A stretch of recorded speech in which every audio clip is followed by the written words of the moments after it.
Kisah Jataka. Cerita tentang Pangeran Wiswantara.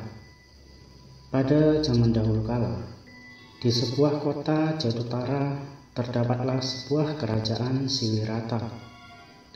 Kerajaan tersebut diperintah oleh Raja Sanjaya dan Ratu Pusati. Pada saatnya, Ratu Pusati melahirkan seorang anak, yaitu Pangeran Wiswantara. Pada saat yang bersamaan, lahirlah seekor gajah putih yang sangat cantik, yang memiliki kekuatan ajaib, yaitu bisa mendatangkan hujan. Hingga pada saat berusia 16 tahun, Pangeran Wiswantara menikah dengan seorang putri yang sangat cantik, yaitu Putri Madi. Mereka memiliki dua orang anak, yaitu seorang putra yang bernama Jali dan seorang putri yang bernama Kanhajina. Hingga pada saatnya Pangeran Wiswantara menggantikan ayahnya, yaitu Raja Sanjaya, untuk menjadi raja di kerajaan Siwirata. Pangeran Wiswantara merupakan sosok raja yang sangat dermawan. Beliau memiliki kedermawanan yang sangat tinggi, hingga suatu ketika kabar mengenai naik tahtanya Pangeran Wiswantara terdengar hingga ke kerajaan tetangga, yaitu ke kerajaan Kalingga, yang mana pada saat itu kerajaan Kalingga merupakan musuh dari kerajaan Siwirata. Memanfaatkan keadaan ini, para Brahmin dari kerajaan Kalingga mendatangi Pangeran Wiswantara. Mereka menggunakan sedemikian cara untuk memanfaatkan kedermawanan dari Pangeran Wiswantara yang sangat tinggi, yang mana mereka meminta gajah putih Kecaya karena kondisi kerajaan Kalingga yang dilanda kekeringan selama 7 tahun berturut-turut. Melihat kondisi ini, tentu saja karena kedermawanan yang tinggi, Pangeran Wiswantara bersedia dan memberikan gajah putih Kecaya kepada mereka. Selain itu, Pangeran Wiswantara juga senantiasa memberikan harta kekayaan yang dimilikinya kepada mereka yang meminta kepadanya. Hingga akhirnya kelakuan dari Pangeran Wiswantara ini membuat rakyat dari kerajaan Siwirata marah. Kemudian mereka meminta kepada Raja Sanjaya untuk naik tahta kembali menjadi raja. Dan mereka meminta untuk mengusir Pangeran Wiswantara ke sebuah tempat yang terasing. Kemudian Raja Sanjaya pun mengusir dan mengasingkan Pangeran Wiswantara bersama keluarganya, yaitu istrinya Putri Madi, anaknya Jali dan Kanhajina. Mereka diasingkan ke sebuah gunung yang bernama Gunung Vanka atau Vankagiri. Pangeran Wiswantara dan keluarganya pergi menuju gunung itu melewati hutan yang sangat seram yang dipenuhi oleh banyak bahaya. Bahkan banyak penjahat yang mengintai di jalanan di hutan itu. Mereka mengendarai kereta kuda istana yang kemudian dalam perjalanan mereka bertemu dengan 4 orang Brahmin. Keempat orang Brahmin itu meminta kuda-kuda milik mereka. Nah, Pangeran Wiswantara karena memiliki kedermawanan yang sangat tinggi, beliau pun memberikannya dengan sukarela, karena berpikir tanpa kuda-kuda itu pun mereka masih dapat melanjutkan perjalanan.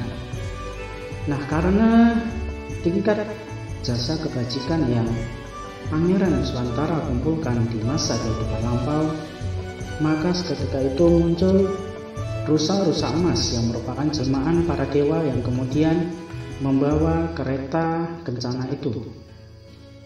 Kemudian tak berapa lama mereka bertemu kembali dengan seorang Brahmin.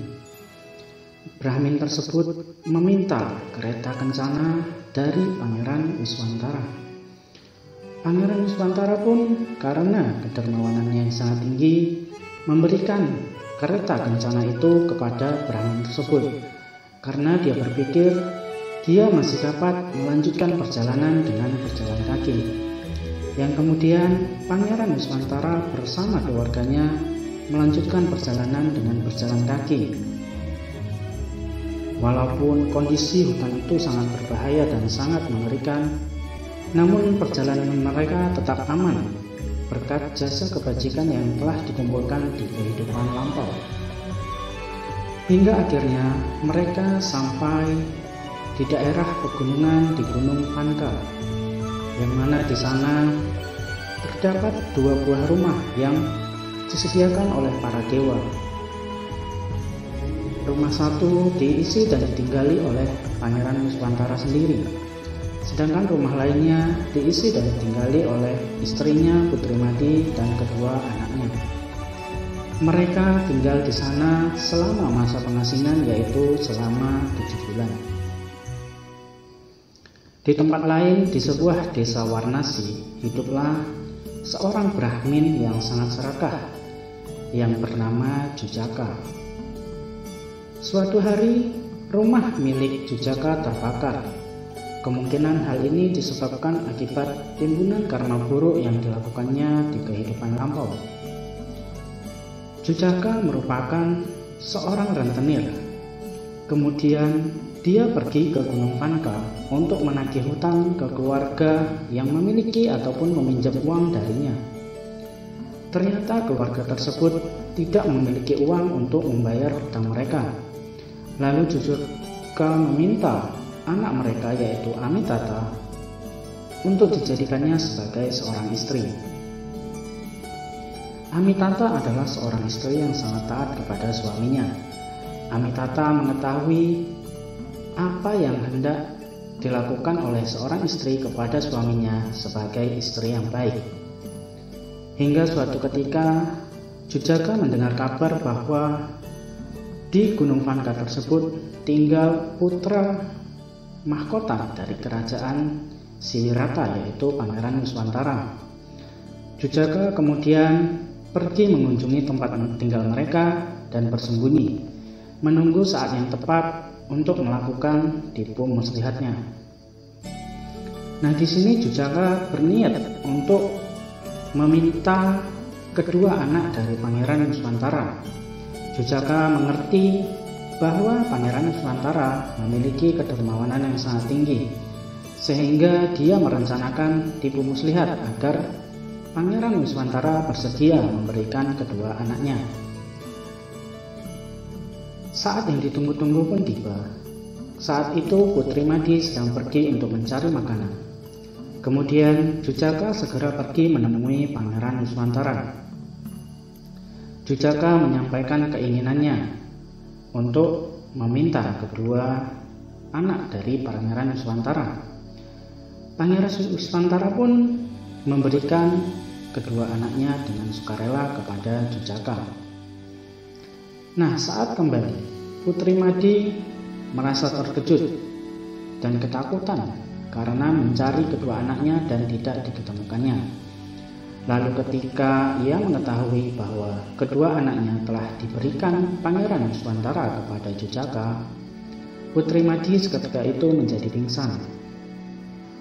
Dewa Saka yang melihat kejadian ini ingin mengerti dan melihat seberapa jauh tingkat kedermawanan dari Pangeran Wiswantara.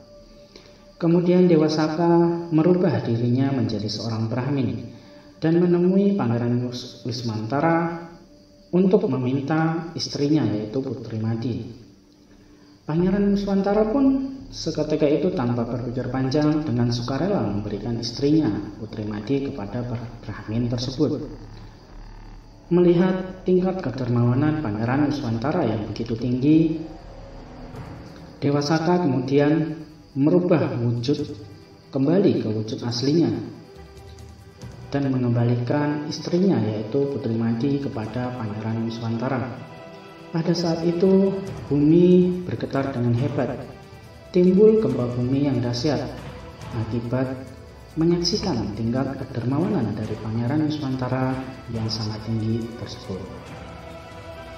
Nah, di tempat lain, Jujaka kemudian merencanakan aksinya, yaitu melaporkan kepada Raja Sanjaya bahwa dia memiliki kedua cucunya dan meminta uang tebusan.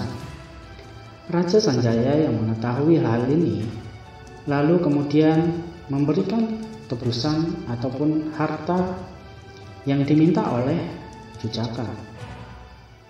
Dan kemudian Raja Sanjaya membawa kedua cucunya itu pulang ke kerajaan Siliwrata. Jujaka yang menerima harta uang tebusan dari Raja Sanjaya menjadi sangat serakah. Kemudian ia menikmati harta tersebut dan menghabiskannya untuk makan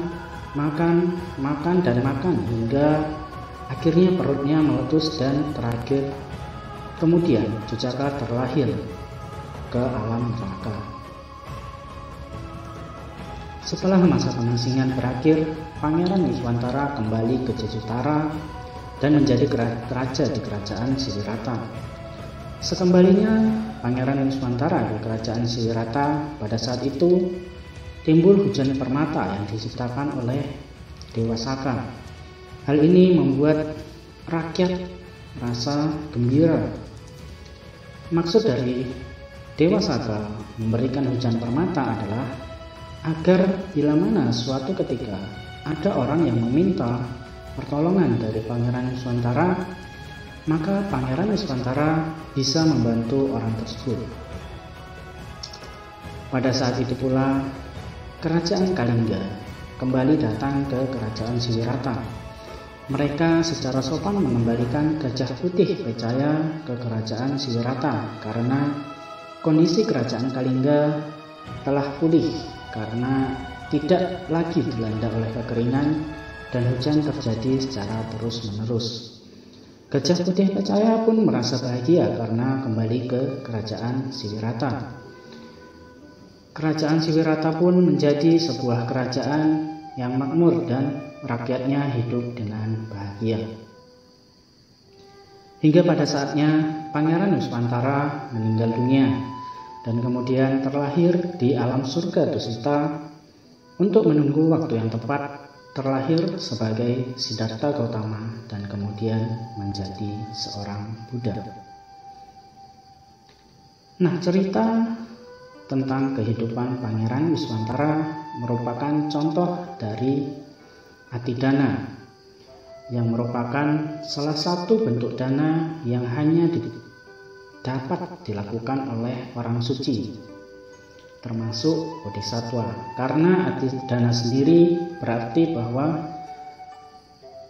memberikan kepentingan diri sendiri kepada orang lain demi kesejahteraan mereka. Jadi dalam hal ini tidak ada lagi keterbitan atau kemelekatan. Nah, jika kita melihat, tentu Atidana ini sangat sulit untuk dilakukan oleh orang-orang biasa. Perlu juga kita ketahui bahwa cerita mengenai kehidupan Pangeran Wiswantara adalah masa kehidupan terakhir Sang Buddha sebelum akhirnya terlahir sebagai Siddhartha Gautama yang kemudian menjadi seorang Buddha. Nah, demikian kisah Jataka mengenai kehidupan Pangeran Wiswantara. Semoga bermanfaat. Namo Sanyang Buddhaya, Namo